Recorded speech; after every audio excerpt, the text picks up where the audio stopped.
यह कहानी है एक ऐसे खतरनाक साइको शूटर की है जिसके लिए हर एक इंसान सिर्फ शिकार है। वह अपने मनोरंजन के लिए लोगों को मारता है और उसकी दरिंदगी का अंदाजा इसी बात से लगाया जा सकता है कि उसने एक छोटी सी बच्ची को भी नहीं बख्शा।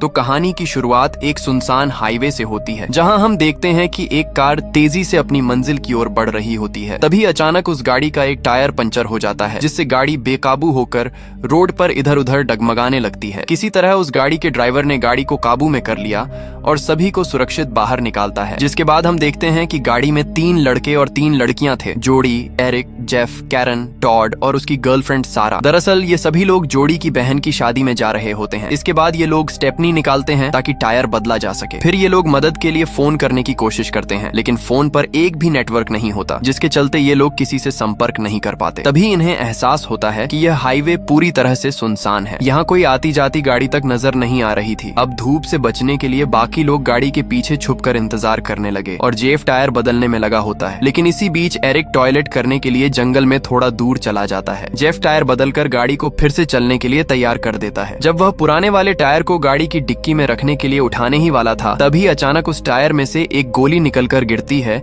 यानी किसी ने गाड़ी के टायर पर जानबूझकर गोली चलाई है। लेकिन वह इस बात को सीरियसली नहीं लेता, क्योंकि चारों तरफ घना जंगल और सुनसान इलाका होता है और आसपास कोई दिखाई भी नहीं देता। इसी बीच टॉड की नजर गाड़ी के टायर पर पड़ती है, जो अचानक रोड पर लुढ़कते हुए जा रहा था। वह उसे पकड़ने के लिए उसके पीछे जाता है। तभी सारा जेफ को देखने के लिए आती है। जैसे ही उसकी नजर जेफ पर पड़ती है, उसके पैरों तले जमीन खिसक जाती है। वह सन्न रह जाती है, क्योंकि जेफ को कोई गोली मार चुका था, जिससे उसके सिर में एक होल हो गया था। अब सारा कुछ समझ पाती, उससे पहले ही एक गोली आकर सीधे उसकी आंख में लगती है। जब जोड़ी और कैरन उसे देखने के लिए आते हैं, तो सारा की हालत देखकर उनकी रूह कांप जाती है। लेकिन अगले ही पल एक और गोली उसकी आंख में आ लगती है, जिससे उसकी वहीं मौत हो जाती है। ये खौफनाक मंजर देखते ही सब कार के पीछे छिपने के लिए भागते हैं। इससे पहले कि टॉड कार के पीछे पहुंच पाता, एक गोली आकर उसके कंधे में लगती है, जिससे वह बुरी तरह घायल हो जाता है। इसी बीच एरिक भी जंगल से वापस गाड़ी की ओर आ रहा होता है। तभी शूटर एरिक को खुले मैदान में देखकर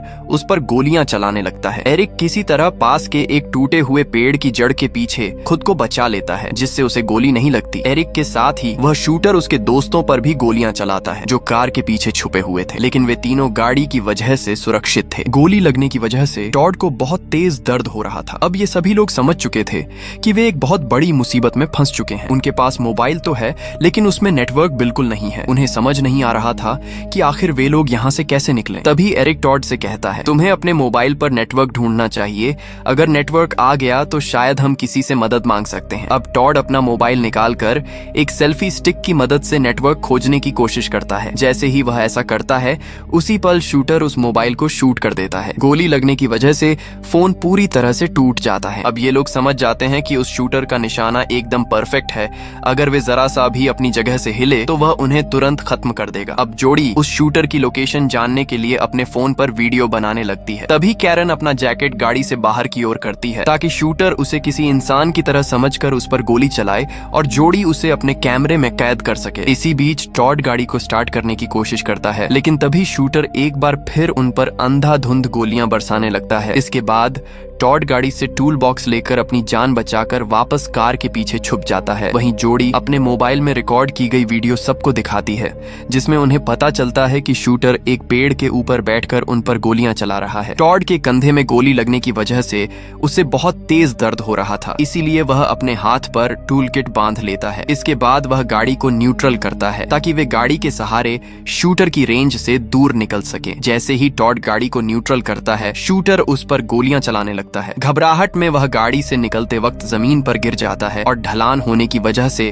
गाड़ी अपने आप आगे बढ़ने लगती है। टॉड को बचाने के लिए जोड़ी और कैरन गाड़ी को रोकने की कोशिश करती हैं, क्योंकि अगर टॉड जरा सा भी खुले में दिखा तो शूटर उसे तुरंत मार देगा। वहीं शूटर गाड़ी को आगे बढ़ता देख उन पर शूट करने लगता है, जिसके चलते कैरन गाड़ी से अलग हो जाती है। इसके बाद शूटर उस पर गोलियां चलाना शुरू कर देता है, लेकिन कैरन घबराहट में लगातार हिलती रहती है, इसलिए शूटर उसे एक भी गोली नहीं मार पाता। उधर गाड़ी को तेजी से से आगे बढ़ता देख टॉड उसे रोकने की पूरी कोशिश करता है। तभी शूटर गाड़ी के पहिए पर गोली मार देता है, जिससे पहिया निकल जाता है और गाड़ी वहीं रुक जाती है। कैरन अभी भी खुले मैदान में थी, जो कभी भी स्नाइपर का शिकार बन सकती थी। तभी जोड़ी नोटिस करती है कि शूटर अब गोली नहीं चला रहा। इसका मतलब वह अपनी गन रीलोड कर रहा है। वह तुरंत कैरन को यह बात बताती है और कैरन दौड़कर गाड़ी के पीछे छुप जाती है। लेकिन एरिक अभी भी पेड़ के पीछे छुपा हुआ था। वह इसी मौके का फायदा उठाकर अपने दोस्तों के पास पहुंचने की कोशिश करता है, लेकिन तब तक शूटर अपनी गन रीलोड कर चुका था और वह भाग रहे एरिक पर गोलियां चलाने लगता है। एक गोली उसके पैर में लगती है, लेकिन वह हिम्मत नहीं हारता और आगे बढ़ता रहता है। तभी शूटर एक और गोली चलाता है, जिससे वह बुरी तरह घायल हो जाता है। फिर भी वह हार नहीं मानता, मगर इस बार शूटर उसकी पीठ पर गोली मार देता है, जिससे वह बेहोश होकर वहीं गिर जाता है। इसके बाद कैरन टॉड के घाव पर गर्म करके हथौड़ी लगाती है ताकि खून बहना रुक सके। अब काफी समय बीत चुका था। भूख और प्यास से सभी लोग परेशान थे। तभी कैरन को गाड़ी के अंदर पानी की एक बोतल नजर आती है, जिसे वह हथौड़ी की मदद से बाहर निकालती है। फिर सभी लोग उस बोतल से थोड़ा थोड़ा पानी पीते हैं और बोतल एरिक की ओर फेंकते हैं, जो अब होश में आ चुका था। लेकिन बोतल उससे थोड़ी दूर गिरती है। जैसे ही वह उसे उठाने की कोशिश करता है, शूटर को पता चल जाता है कि एरिक अभी भी जिंदा है और वह उसके हाथ पर गोली मार देता है, जिससे वह दर्द से तड़पने लगता है। अब इन लोगों को इस जगह पर फंसे काफी समय हो चुका है। इसी बीच टॉड अपनी गर्लफ्रेंड सारा की डेड बॉडी को देखता है, जिसे कौए नोच नोच कर खा रहे थे। उससे यह सब देखा नहीं जा रहा था। वह कैरन और जोड़ी से कहता है कि वह सारा से बहुत प्यार करता है और वह उसकी डेड बॉडी को इस तरह नहीं छोड़ सकता। इसलिए वह गाड़ी से बाहर आ जाता है और शूटर की रेंज में पहुंच जाता है। लेकिन शूटर उस पर गोली नहीं चलाता और टॉड सारा की डेड बॉडी के पास बैठ जाता है। अब उसे अपनी मौत से कोई फर्क नहीं पड़ता, क्योंकि सारा उसके लिए सब कुछ थी। उधर कैरन देखती है कि एक भेड़िया धीरे धीरे एरिक की तरफ बढ़ रहा है। उसे देखकर लगता है कि वह खून की महक का पीछा करते हुए वहां तक पहुंचा है। तभी कैरन एरिक को सावधान करती है, जो अभी भी अपनी आखिरी सांसें ले रहा था। लेकिन जोड़ी और कैरन चाहकर भी उसकी मदद नहीं कर सकती, क्योंकि अगर वे गाड़ी से बाहर आती हैं तो शूटर उन्हें तुरंत मार देगा। उधर टॉड भी यह सब देख रहा था, लेकिन उसका मानसिक संतुलन पूरी तरह बिगड़ चुका था। उसे समझ नहीं आ रहा था कि वह एरिक की मदद कैसे करे। तभी भेड़िया एरिक के पास पहुंच जाता है और उसे खाने से पहले ही एरिक की मौत हो जाती है। इसी दौरान टॉड देखता है कि एक गाड़ी हाईवे पर उनकी तरफ आ रही है। वह तुरंत हाथ हिलाकर उसे रुकने का इशारा करता है ताकि वे आगे न बढ़ें। तभी शूटर टॉड पर गोलियां चलाने लगता है ताकि उसे रास्ते से हटाया जा सके। गोलियों की आवाज सुनकर भेड़िया भी एरिक की डेड बॉडी छोड़कर वहां से भाग जाता है। फिर शूटर टॉड के सीने पर गोली मारता है, जिससे वह सारा के पास ही गिर जाता है और उसकी वहीं मौत हो जाती है। वहीं अब हम गाड़ी के अंदर एक फैमिली को देखते हैं, जिसमें हस्बैंड, वाइफ और उनकी एक बेटी होती है। वाइफ गाड़ी चला रही थी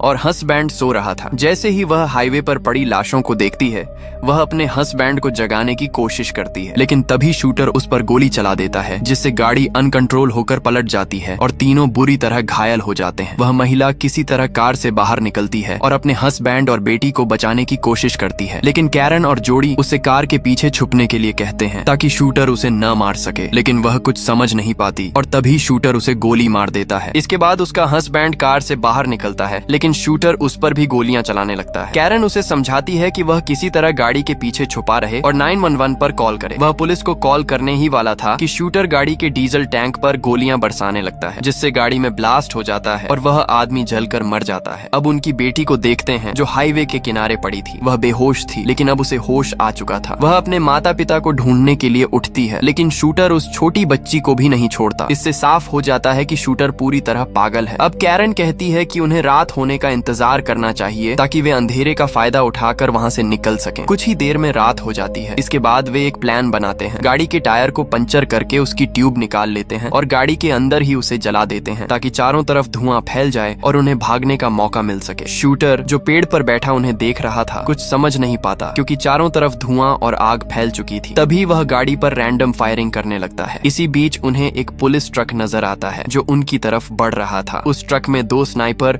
और 2 ऑफिसर मौजूद थे, लेकिन उन्हें भी नहीं पता था कि शूटर कहाँ है। पुलिस के वहां पहुंचने का मतलब साफ था। ब्लास्ट से पहले उस आदमी ने पुलिस को सारी जानकारी दे दी थी, जिसके कारण वे यहाँ तक पहुंचे। ट्रक में बैठा एक ऑफिसर समझ जाता है कि शूटर बेहद खतरनाक है और उसे मारना आसान नहीं होगा, इसलिए वह बैकअप के लिए अपनी टीम से संपर्क करता है। लेकिन इसी दौरान शूटर गाड़ी चला रहे ऑफिसर को गोली मार देता है, जिससे पुलिस ट्रक अनकंट्रोल हो जाता है और आगे बढ़ने लगता है। ट्रक में बैठे 2 स्नाइपर में से एक नीचे गिर जाता है और शूटर उसे देखते ही गोली मार देता है। यह सब देखकर कैरन जोड़ी से कहती है कि उन्हें किसी तरह यहाँ से भागकर जंगल की तरफ जाना होगा, लेकिन जोड़ी जोड़ी अभी भी डरी हुई होती है। उसे लगता है कि अगर वे बाहर निकले तो शूटर उन्हें तुरंत खत्म कर देगा, इसीलिए वह कहीं नहीं जाना चाहती। इसके बाद कैरन अकेले ही जंगल की तरफ भागने लगती है, लेकिन कुछ ही दूर पहुंचने पर शूटर उसे भी मार देता है। उधर पुलिस ट्रक अनकंट्रोल होते हुए जोड़ी के पास आ चुका था। जोड़ी भागकर उस ट्रक के पास पहुंच जाती है जहां 2 पुलिस ऑफिसर अभी भी जिंदा थे। वह उन्हें शूटर की लोकेशन बताती है कि वह पेड़ के ऊपर बैठा हुआ है। अब दोनों ऑफिसर मिलकर